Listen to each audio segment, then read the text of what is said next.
रास्ते में खड्डे इतने कि बाइक नहीं चला सकते, रिक्शे में जाओ तो रिक्शे पलटी हो रही है, बड़े बड़े व्हीकल्स पलटी हो रहे हैं, पूरा दिन ट्रैफिक ट्रैफिक ट्रैफिक ट्रैफिक के सिवा को दूसरा कोई मुद्दा नहीं है। एक 8 दिन पहले दामनगर नाके पे यही कहीं से काले वाले बिल्डर ने रेती में वो क्रेशर में काला मिला के रास्ते पर डाला था। आज वहाँ पर शायद 20 बाई 20 का दामनगर नाके पे ऊपर खड्डा है, पूरा की पूरा रास्ता उखड़ गया है। आप अगर आप वहाँ पे आके देखेंगे, आंखों देखा हाल कहाँ है। मैं इसके लिए मैं हमेशा बोलता हूँ कि ये सब जो है ना बागड़ बिल्ले करप्शन से पैदा हुए गंदी नाली के कीड़े हैं ये सब की सब। ये छोड़ो, वंजरपट्टी नाके से लेके दामनगर नाके तक का रास्ते का हाल देखो, लिबर्टी होटल के पास रास्ते का हाल देखो, महानगर पालिका के सामने रास्ते का हाल देखो, कल्याण नाके पे रास्ते का हाल देखो। क्या इनके आँख में मिर्ची ठुसी हुई है? इनको नगर सेवक को अगर बोलेंगे तो नगर सेवक बोलेंगे हमारा कार्यकाल खत्म हुआ है, लेकिन जब ठेके का मसला आता है तो हर नगर सेवक अपने अपने एरिया में घूमने लगता है। क्या है ये दोगलेगिरी? खाने के टाइम में नगर सेवक हो, बोलने के टाइम में आप नगर सेवक नहीं हो सकता हो। हालांकि यहाँ के 10-15 नगर सेवक लोड़ा में रहते हैं, वो और क्या बोलते हैं उसको, बड़े बड़े टावर में रहते हैं ठाणे में, उनकी फैमिली वहाँ रहती है और यहाँ पर आके ये कॉरपोरेशन में नगर सेवक का बिजनेस करते हैं। हाले भिवंडी का आप जितने भी जाने माने बागड़ बिल्ले देखेंगे जो 5-5 बार चुन के आए हैं, वो एक भी भिवंडी शहर में रहता नहीं, एक भी भिवंडी शहर में रहता नहीं। आमदार का जो काम है वो आमदार पूरी तरह से निभा नहीं रहा है। Right way institute right way के स्टूडेंट हूँ। I appreciate kindness and support from my sir Dr. Asif Ansari for teaching me everything step by step. मैंने BSc OT चॉइस किया और द राइट वे इंस्टीट्यूट के through मैं आज भिवंडी के बहुत बड़े स्पेक्ट्रम हॉस्पिटल का OT टेक्नीशियन, OT इंचार्ज हूँ। 2 इयर्स से यहाँ पर टीचिंग कर रही हूँ, तो बहुत ही अच्छा एक्सपीरियंस मिला हुआ है मुझे। ऐसा कि आप इंटर्नशिप लगने के बाद आपकी पढ़ाई में डिफिकल्टी होगी, यहाँ पर प्रॉपर फैकल्टी जो आपको सब कुछ प्रोवाइड करेगी। यहाँ पे live lectures, recorded lectures, notes, online lectures सब कुछ प्रोवाइड किया जाता है। मैं अभी अल हयात नर्सिंग होम में इंटर्नशिप कर रहा हूँ। Thank you the right way institute. नागरिक जीवित बचाओ संघर्ष समिति की ओर से आज की ये पत्रकार परिषद यहाँ आयोजित की गई है। आप गए कुछ 5-6 महीने से देख रहे होंगे कि भिवंडी शहर में चाहे किसी भी कोने से रास्ता आता हो या आजू बाजू परिसर में जो भी रास्ते हैं, चाहे वो भिवंडीवाड़ा रास्ता हो, अंजूर ठाणे का रास्ता हो, भिवंडी से लेके पड़गे का रास्ता हो, भिवंडी से लेके कल्याण का रास्ता हो, ये सारे जो रास्ते हैं इन रास्तों पे पूरा दिन घंटों से लेके घंटों तक ट्रैफिक जाम रहती है। रास्तों की हालत तो एकदम खस्ता है। कॉन्ट्रैक्टर ठेकेदार कुछ 1 किलोमीटर का रास्ता बना रहे तो 5 किलोमीटर ऐसे ही छोड़ दे रहे। एस्टीमेट के तहत बांधकाम नहीं हो रहा है। बार बार तकरार करने के बावजूद भी यहाँ के जो बांधकाम अभियंता है या जो प्रशासक व्यवस्था है वो किसी भी तरह का ध्यान नहीं दे रही है। और सबसे बड़ा मसला है कि यहाँ का जो ट्रैफिक ऑफिस है, यहाँ के जो ट्रैफिक इंचार्ज, चाहे ग्रामीण के हो या चाहे सिटी के हो, इनका किसी भी तरह का जो एक नियोजन होना चाहिए, एक प्री प्लान होना चाहिए, वो प्री प्लान का अभाव हमको यहाँ दिखाई देता है। दूसरी बात ये है कि जो अवजड़ वाहन होते हैं, जो हेवी व्हीकल्स होते हैं, उनको सिटी में किसी भी तरह का आने की इजाज़त नहीं है। इसके आदि सूचनाएं शासन और प्रशासन स्तर पे जारी हो चुकी है, लेकिन फिर भी हफ्ताखोरी करके जो ट्रैफिक इंचार्ज है, संबंधित पुलिस स्टेशन के इंचार्ज है, ये हफ्ताखोरी करके ये जो वाहन है, जो हेवी व्हीकल्स है, इनको अंदर आने की इजाज़त दी जाती है। इसकी वजह से भी ट्रैफिक जाम है और ये सारी जो परेशानियाँ है वो जनता को झेलने को पड़ रही है। रास्ते में खड्डे इतने कि बाइक नहीं चला सकते, रिक्शे में जाओ तो रिक्शे पलटी हो रही है, बड़े बड़े व्हीकल्स पलटी हो रहे हैं, पूरा दिन ट्रैफिक ट्रैफिक ट्रैफिक ट्रैफिक के सिवा को दूसरा कोई मुद्दा नहीं है। तो इसलिए हमने आने वाले बुधवार को इस समिति के ओर से सब पॉलिटिकल पार्टियों को, सब जन संगठनों को हम आमंत्रित करते हैं कि आप भी इस संगठन का हिस्सा बनो और जनता की जो लड़ाई है, जो जनता के जीवन की रक्षा करने की लड़ाई है, इस लड़ाई में आप शामिल हो जाओ। ऐसे हम आपके पत्रकार परिषद की ओर से आह्वान करते हैं। सर, ट्रैफिक पुलिस का कहना है कि उनके पास मैन पावर काफ़ी कम है और कई सालों से उसकी मांग कर रहे हैं, तो राज्य सरकार इस पर किसी तरह का अमल नहीं है। देखो, जो मैन पावर है वो अवेलेबल करना जनता का काम नहीं है, ये शासन और प्रशासन का काम है। लेकिन आप उस बात को आगे करके अपनी ड्यूटीज़ ख़त्म नहीं कर सकते।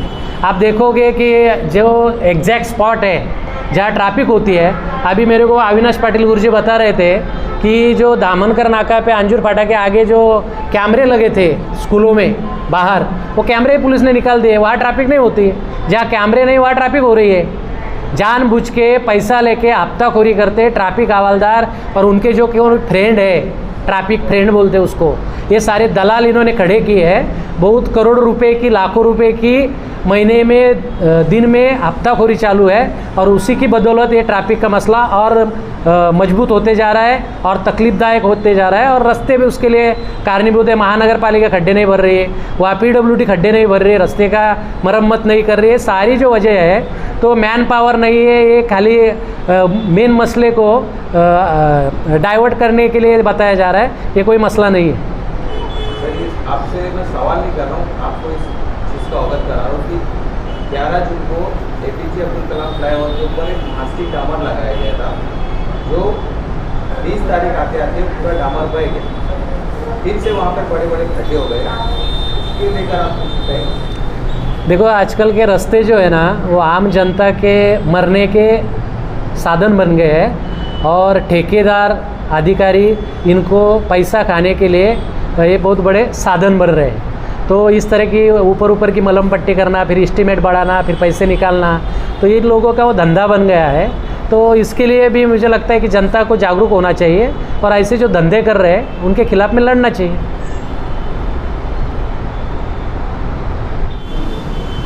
अभी भाई साहब ने एक सवाल पूछा था अपने पत्रकार बंधु ने कि एक APJ अब्दुल कलाम ब्रिज के ऊपर एक कुछ मास्टिक डांबर वगैरह डाल के रास्ते का मरम्मत किया था, कुछ महीने चला, उसके बाद उखड़ गया। ये तो बहुत अच्छी बात है, कुछ महीने के बाद उखड़ गया। एक 8 दिन पहले दामनकर नाके पे यही कहीं से काले वाले बिल्डर ने रेती में वो क्रेशर में काला मिला के रास्ते पर डाला था। आज वहाँ पर शायद 20 बाई 20 का दामनकर नाके पे ऊपर खड्डा है। उसके बाद वो BNN कॉलेज तक डाला था, पूरे के पूरे खड्डे हैं। 8 दिन पहले डाले हुए डांबर पे सीमेंट, ये क्या बोलते हैं, कॉन्क्रीट डांबरी रास्ते पे।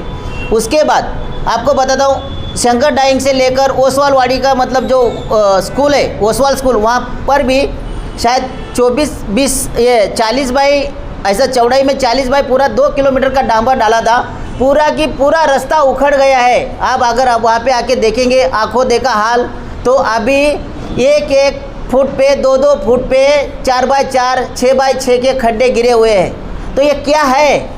ये ठीक है, ये डांबर उखड़ गया था, पानी गिरा तो उखड़ना तो जिंदा भिवंडी की शान है, डांबर उखड़ना तो बरोबर। लेकिन उसके बाद बोलता हूँ आपको, ये सीमेंट कंक्रीट का रास्ता ठेकेदार अभी तक बनाते बनाते हनुमान मंदिर कामतघर ताड़ाड़ी पे पहुँचा है, लेकिन कामतघर में पहुँचा है, लेकिन ताड़ाड़ी से लेके कामतघर तक पूरा रास्ता, मतलब एक 7 जगह का मैंने स्पॉट निकाल के रखा है। 7 जगह पे 2-2 इंच का रास्ता नीचे गया है, ये सीमेंट कंक्रीट का। इसको बोलने वाला कौन है? ये क्यों होता है ऐसा? ये जो ठेकेदार है, ठेकेदार को तो मैं बोलता हूँ कि तुम्हारा काम है ऐसा ही काम करना, लेकिन जो अभियंता है वो कहाँ है? मैं इसके लिए मैं हमेशा बोलता हूँ कि ये सब जो है ना, बागड़ बिल्ले, करप्शन से पैदा हुए गंदी नाली के कीड़े हैं ये सब की सब, और इन्होंने भिवंडी को तहस नहस कर डाला है। इसके लिए आवाज़ उठाना बहुत ज़रूरी है, बहुत ज़रूरी है। आज एक बात बताता हूँ आपको कि मैं कामतघर में रहता हूँ, तो ये आंखों देखा हाल बता रहा हूँ। कई ऐसे एरिया हैं जो पिछड़े वर्ग के एरिया में, मतलब वहाँ पे कोई ज़्यादा जाता नहीं, वहाँ पे तो क्या हाल होगा। ये सीमेंट के रास्ते बोलते हैं 10 साल में, अभी 10 साल तक बनाने की ज़रूरत नहीं। लेकिन मैं बोलता हूँ, अरे ठेकेदार अभी तक करते करते जो स्पॉट से चालू किया था उसके एंड तक पहुँचते भी वो सीमेंट कंक्रीट का रास्ता खराब हो गया। भाई इसका क्या करे? कैसी बढ़ेगी आगे भिवंडी?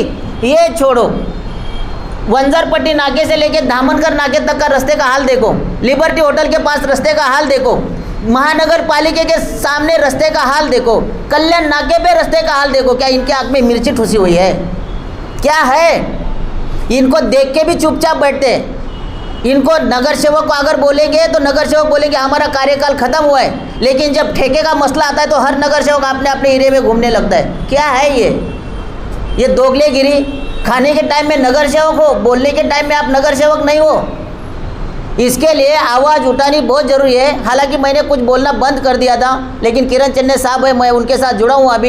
मैं अभी बोलूँगा, आंखों देखा हाल आपको मैं बताऊँगा। और आज के बाद ये पत्रकार परिषद होने के बाद मैं आपको सबको आमंत्रित करता हूँ। ओसवालवाड़ी, ताड़ाड़ी, धामनकर नाका, लिबर्टी होटल, 8 दिन हुआ डांबर डाला था, 8 दिन उखड़ गया सब की सब पानी में। चलो वो घूंघट नगर के सामने में से सब आते जाते हो, सब आते ना, देखा आपने, 8 दिन हुआ था डांबर डाला था, क्या हुआ? फिर खड्डा।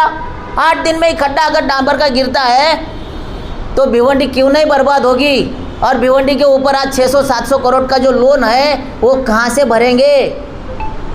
कैसा होगा? मैं भिवंडी छोड़ के तो हम नहीं भाग सकते।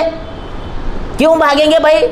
जिस थाली में खाया हम उसको छोड़ के तो नहीं भागने वाले। उसके लिए लड़ना हमारा काम है, मेरा भी काम है, नहीं तो मैं भी थाने में शिफ्ट हो सकता हूँ। हालांकि यहाँ के 10-15 नगर सेवक लोड़ा में रहते हैं, वो और क्या बोलते हैं उसको, बड़े बड़े टावर में रहते हैं थाने में, उनकी फैमिली वहाँ रहती है और यहाँ पर आके ये कॉरपोरेशन में नगर सेवक का बिजनेस करते हैं। ये हाल है भिवंडी का। आप जितने भी जाने माने बागड़ बिल्ले देखेंगे जो 5-5 बार छूट के आए हैं, वो एक भी भिवंडी शहर में रहता नहीं, एक भी भिवंडी शहर में रहता नहीं। आमदार का जो काम है वो आमदार पूरी तरह से निभा नहीं रहा है। हालांकि नगर सेवक, चलो तुम्हारी पावर लैप्स हो गई है, आमदार की पावर तो जिंदा है। आमदार भी शहर के बारे में है ना। आमदार हमारे पूर्व और पश्चिम आमदार इसके लिए बनाए गए थे ताकि ये शहर का बंटवारा होके विकास हो जाए। किसका विकास हो गया? इसके लिए मैं बोलता हूँ कि हमने जो आंदोलन का लिया है उसके लिए समर्थन है हमारा किरण चन्ने साहब को। और आने वाले दिन में मैं फेसबुक के जरिए, अगर आप पत्रकार बंधु मेरे को सपोर्ट करेंगे तो मैं वहाँ पे खुद आपको लाइव दे दूँगा, जो भी आपको चाहिए वहाँ पे बताऊँगा कि ये देखो ये रास्ता है, जैसा आप बोलेंगे। लेकिन हम किरण चन्ने के साथ हैं और मैं चाहता हूँ कि भिवंडी की आवाम भी किरण चन्ने साहब के साथ आ जाए और आप भी सब सपोर्ट करो। धन्यवाद।